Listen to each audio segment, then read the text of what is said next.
আসসালামু আলাইকুম।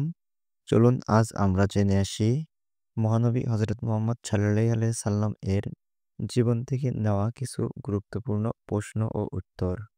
দ্বিতীয় পর্ব মহানবী সাল্লাল্লাহু আলাইহি সাল্লাম এর লালন পালনের দায়িত্ব প্রথমে কে গ্রহণ করে?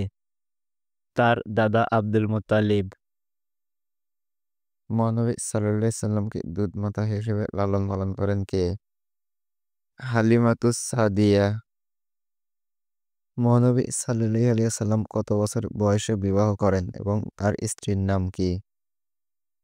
25 বছর বয়সে বিবাহ করেন এবং তার স্ত্রীর নাম খাদিজা রাদিয়াল্লাহু তাআলা আনহা।